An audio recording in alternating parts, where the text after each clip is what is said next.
सुप्रभात बच्चों। आज हम हमारी सुरभि पाठ्य पुस्तक के कक्षा 7वीं के दूसरे पाठ काल बोध का हिंदी अनुवाद सहित अध्ययन करेंगे। तो आज हमारा टॉपिक काल बोध है, जिसके शब्दार्थ काठिन्य निवारण अर्थात जो कठिन शब्द हैं वो मैंने शाम पट पर लिख दिए हैं, जिनका हम बारी बारी पहले देखेंगे। अहर निर्शम का मतलब होता है दिन रात। पक्षः का मतलब होता है पखवाड़ा या महीने का आधा भाग, 15-15 दिन का जो भाग होता है वह। क्षयम का मतलब होता है नाश करना या हानि को। कला का मतलब होता है चंद्रमा की शोभा। वृत्ताकार का मतलब होता है गोलाकार। मासा का मतलब होता है महीना। बोध का मतलब होता है ज्ञान। कति का मतलब होता है कितने। गच्छति का मतलब होता है जाता है। उदेति का मतलब होता है उदय होता है। अस्तम भवति का मतलब होता है डूबता है या अस्त होता है। और सम्मुख का मतलब होता है सामने। तो आइए शुरू करते हैं हम हमारा द्वितीय पाठ कालबोध। कालबोध का मतलब होता है काल का मतलब होता है समय, और बोध का मतलब होता है ज्ञान। समय का ज्ञान अर्थात समय के बारे में ज्ञान हमको इस अध्याय के अंतर्गत बताया गया है। तो आइए हम शुरू करते हैं। शिष्य अपने गुरु से पूछता है, महोदय रात्रि दिवसयों का विभाजनम कथम भवति। अर्थात हे महोदय या गुरुजी या मान्यवर, रात और दिन का विभाजन कैसे होता है। क्या बोला? रात और दिन का विभाजन कैसे होता है। तो गुरु बोलते हैं पृथ्वी गोलाकारा विद्यते। गोलाकारा का मतलब होता है वृत्ताकार। पृथ्वी क्या है? गोलाकार है। गुरु जी का जवाब आता है पृथ्वी गोलाकार है। एशाम अहर्निशम केंद्र परिभ्रमति। केंद्र का मतलब होता है उसके सेंटर में। अहर्निश का मतलब होता है दिन रात। परिभ्रमति का मतलब होता है घूमना। ये बोल रहे हैं कि पृथ्वी गोलाकार है और वह अपनी धुरी पर, धुरी का मतलब होता है केंद्र पर, दिन रात घूमती रहती है। पृथ्वी अपने केंद्र पर दिन रात घूमती रहती है। यदा अस्या यह भाग सूर्योदय सम्मुखे भवति तत्र सूर्यस्य किरणा पतन्ति तदा दिनम जायते। जब अस्या यह भाग, जब इसका भाग सूर्य के सम्मुखे का मतलब है सामने। जब इस पृथ्वी का भाग सूर्य के सामने होता है, तत्र सूर्यस्य किरणा पतन्ति, तब सूर्य की किरणें, पतन्ति का मतलब होता है गिरती है। जब पृथ्वी का भाग सूर्य के सामने होता है तो सूर्य की किरणें पृथ्वी पर गिरती है। तदा दिनम जायते, तब दिन होता है। दिन कब होता है? जब पृथ्वी और सूर्य एक दूसरे के सम्मुख होते हैं, तब सूर्य की किरणें पृथ्वी पर गिरती है, जिससे दिन होता है। यस्मिन् भागे किरणा न पतन्ति तत्र अंधकार भवति रात्रिश्च जायते। यस्मिन् भागे, जिस भाग में किरणा न पतन्ति, किरणें नहीं गिरती है, तत्र अंधकार भवति, वहाँ अंधकार होता है। रात्रिश्च जायते, और वहाँ पर रात होती है। पृथ्वी के जिस भाग पर सूर्य की किरणें नहीं गिरती है वहाँ पर रात्रि होती है। सूर्य प्रातः पूर्वस्याम दिशिम उदेति। सूर्य प्रातः मतलब सुबह है, पूर्वस्याम मतलब पूर्व दिशा में, उदेति मतलब उगता है या उदय होता है। सूर्य प्रातः, सूर्य जो है वो प्रातः या सुबह में पूर्व दिशा में उगता है। सायं च पश्चिम दिशि अस्तम गच्छति। अस्तम भवति का मतलब होता है। गच्छति का मतलब होता है जाता है। तो ये बोल रहे हैं कि सूर्य पूर्व दिशा में उदित होता है या उदय होता है, और सायं मतलब शाम को पश्चिम दिशा में अस्तम गच्छति, अस्त हो जाता है। कहाँ पर अस्त होता है? पश्चिम दिशा में अस्त हो जाता है। एवं सूर्यस्य उदयान्तरम दिनस्य अस्तान्तरम च रात्रे ज्ञानम भवति। एवं सूर्यस्य उदयानंतरम, जब सूर्य के उदय से या उदय के अनंतर से या उदय होने के बाद, दिनस्य, सूर्य के उदय होने के बाद दिन का, अस्तानंतरम, अस्ता मतलब अस्त होने के साथ या अस्त होने के बाद, च रात्रे ज्ञानम भवति, रात्रि का ज्ञान होता है। सूर्य के उदय होने के बाद सुबह का या दिन का ज्ञान होता है, और सूर्य के अस्त होने के बाद रात्रि का ज्ञान होता है। दिवा निशानुसारमेव जनः विविधा क्रिया संपादयति। दिवा निशा, दिवा का मतलब होता है दिन, निशा का मतलब होता है रात्रि। दिन और रात्रि के अनुसार जना मतलब लोग, विविधा मतलब अनेक प्रकार के, क्रिया मतलब कार्य, संपाद्यते मतलब करते हैं। लोग दिन और रात के अनुसार अपने अपने अनेकों कार्य संपादित करते हैं।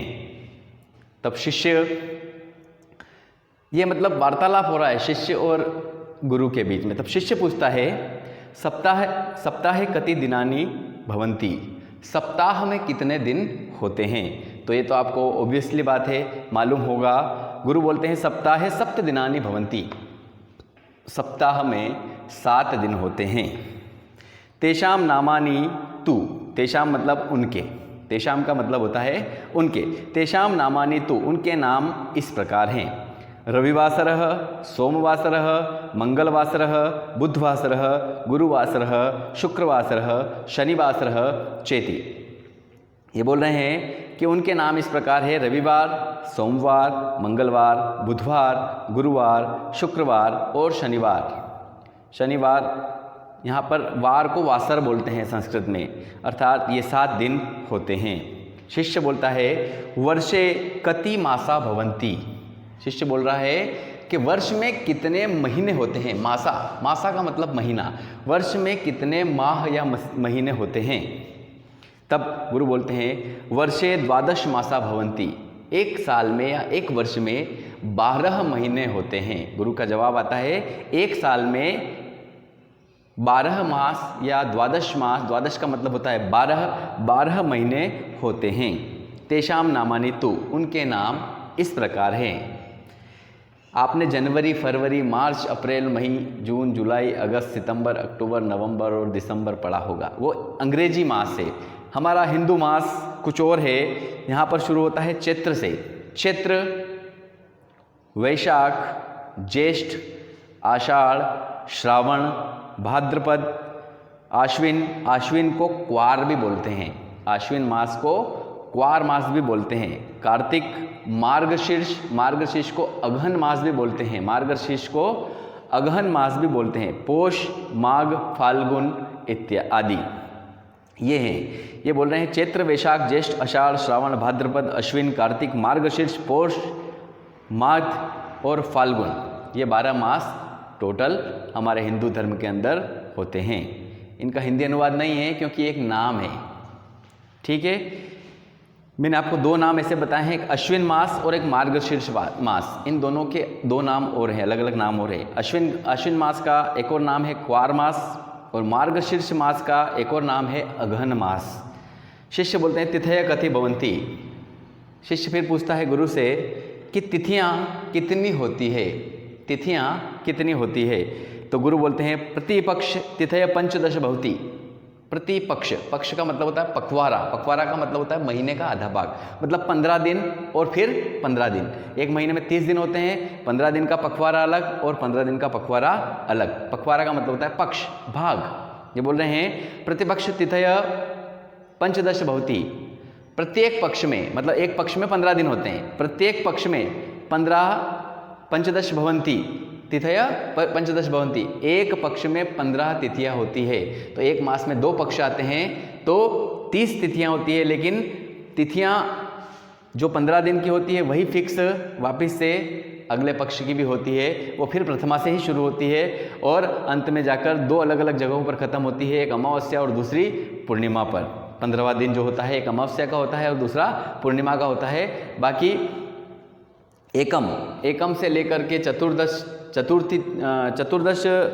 तिथि तक सारी तिथियां समान होती है, केवल अमावस्या और पूर्णिमा अलग अलग होती है। तो प्रतिपक्ष तिथय 15 भवन्ति, प्रत्येक पक्ष में 15 तिथियां होती हैं।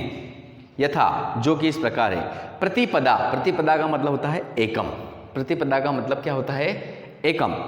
द्वितीया, तृतीया, चतुर्थी, पंचमी, षष्ठी, सप्तमी, अष्टमी, नवमी, दशमी, एकादशी, द्वादशी, त्रयोदशी, चतुर्दशी और आगे लिखा है पूर्णिमा अमावस्या वाह। मैंने आपको पहले ही बोला है या तो पूर्णिमा होती है 15वें दिन या फिर अमावस्या होती है। क्या बोला कि 15 तिथियां काउंट करेंगे, एकम, द्वितीया, तृतीया, चतुर्थी, पंचमी, षष्ठी, सप्तमी, अष्टमी, नवमी, दशमी, एकादशी, द्वादशी, त्रयोदशी, चतुर्दशी और चतुर्दशी के बाद या तो अमावस्या या फिर पूर्णिमा, दोनों पक्ष में इस प्रकार से होती है। जो पूर्णिमा जो होती है वो शुक्ल पक्ष में होती है और अमावस्या जो होती है वो कृष्ण पक्ष में होती है। दो पक्ष होते हैं, एक तो शुक्ल पक्ष और दूसरा कृष्ण पक्ष। शुक्ल पक्ष में जो होती है हमेशा पूर्णिमा आती है जिसमें हमको चांद दिखता है, पूरा चंद्रमा दिखता है, और अमावस्या जो होती है वो कृष्ण पक्ष में आती है, उस दिन पूरी रात अंधेरा रहता है। आगे लिखा है मासे दो पक्षों भवतः शुक्ल पक्ष कृष्ण पक्ष चेती। मास में दो पक्ष होते हैं, एक महीने में दो पक्ष होते हैं, पहला शुक्ल पक्ष और दूसरा कृष्ण पक्ष। एक महीने में दो पक्ष होते हैं, पहला कृष्ण पक्ष और दूसरा शुक्ल पक्ष। शुक्ल पक्षे पूर्णिमा कृष्ण पक्षे च अमावस्याम भवति। शुक्ल पक्ष में, अभी आपको मैंने थोड़ी देर पहले बोला, शुक्ल पक्षे पूर्णिमाया अर्थात शुक्ल पक्ष में पूर्णिमा होती है, कृष्ण पक्षे च अमावस्या होती और कृष्ण पक्ष में अमावस्या होती है। आप ऐसे याद रख सकते हैं, कृष्ण, कृष्ण का मतलब होता है भगवान श्री कृष्ण। भगवान श्री कृष्ण जो थे वो काले कलर के, काले रंग के थे और काला रंग अमावस्या को प्रतीत करता है, अर्थात काला रंग, काला पक्ष जब होगा तब अमावस्या होगी और शुक्ल पक्ष में हमेशा पूर्णिमा होगी। शुक्ल पक्षे चंद्र क्रमशः वर्धते। वर्धते का मतलब होता है बढ़ना। वर्धते का मतलब क्या होता है? बढ़ना। शुक्ल पक्ष में हमेशा चंद्रमा बढ़ता हुआ दिखाई देता है। एकम, द्वितीया, तृतीया, चतुर्थ, धीरे धीरे चंद्रमा जो होता है वो बढ़ता दिखाई देता है।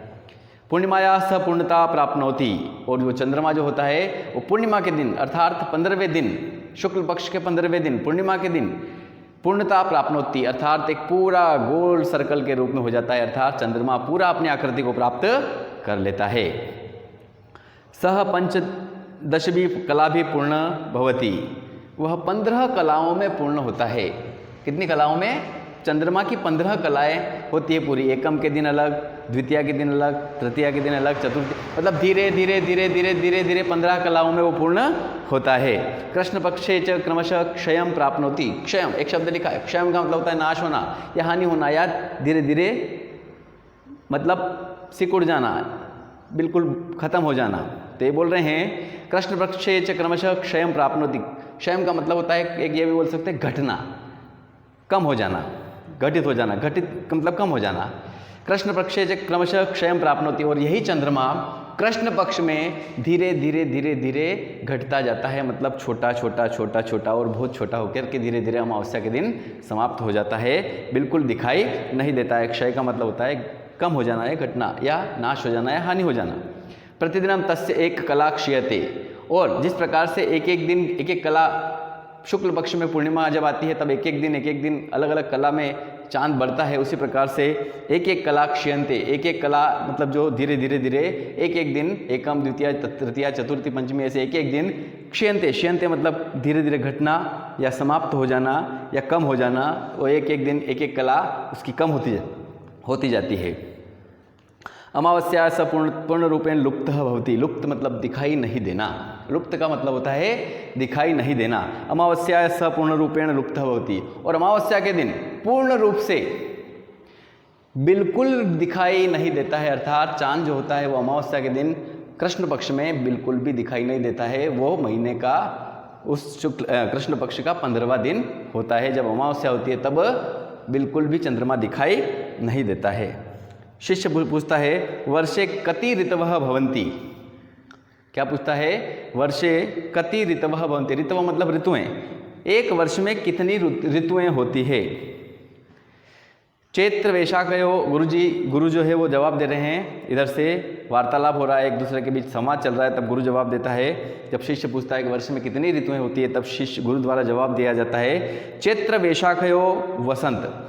चैत्र और वैशाख ये दोनों महीने जब होते हैं तब वसंत ऋतु होती है। चैत्र और वैशाख में वसंत ऋतु। ज्येष्ठ आषाढ़यो। ज्येष्ठ और आषाढ़ मास में, ज्येष्ठ और आषाढ़ मास में ग्रीष्म ऋतु। श्रावण और भाद्रपद, श्रावण और भादवे महीने, श्रावण मास और भादवे महीने में वर्षा ऋतु। अश्विन और कार्तिक, आश्विन मतलब क्वार महीना जिसको बोलते हैं। आश्विन और कार्तिक महीने में शरद ऋतु। मार्गशीर्ष जिसको अघन भी बोलते हैं, अघन मास। मार्गशीर्ष और पोष में, मार्गशीर्ष और पोष में हेमंत ऋतु। और माघ फाल्गुन्यो अर्थात माघ महीने में और फाल्गुन महीने में, इन 2 महीनों में शिशिर ऋतु होती है। षड ऋतु भवंती, इस प्रकार से षड मतलब 6 ऋतुएं कुल होती है। फिर से बोलूँगा, चैत्र और वैशाख में वसंत ऋतु, ज्येष्ठ और आषाढ़ में ग्रीष्म ऋतु, श्रावण और भाद्र में वर्षा ऋतु, आश्विन और कार्तिक में, इसको क्वार और कार्तिक भी बोलते हैं, शरद ऋतु। मार्गशीर्ष और पोष में, मार्गशीर्ष मतलब अगहन और पोष महीने में हेमंत ऋतु। और माघ महीने और फाल्गुन महीने में शिशिर ऋतु होती है। इस प्रकार से कुल 6 ऋतुएं होती है। 6 ऋतुओं के नाम एक बार और सुनेंगे, वसंत ऋतु, ग्रीष्म ऋतु, वर्षा ऋतु, शरद ऋतु, हेमंत ऋतु और शिशिर ऋतु। प्रत्येक ऋतु 2-2 महीने में डिवाइड है। अपने आप से पता चल रहा है कि 6 ऋतुएं 12 महीनों में डिवाइड है। शिष्य एकादशतः विंशति पर्यंतम संख्या गणय। तो बोल रहे हैं कि हे शिष्य, एकादशतः विंशति पर्यंत, एकादशत मतलब 11 से लेकर 20 तक की संख्याएं गणय मतलब गिनो, गणना करो। तब शिष्य बोल रहा है अच्छा ठीक है। आम का मतलब बोलता है अच्छा ठीक है।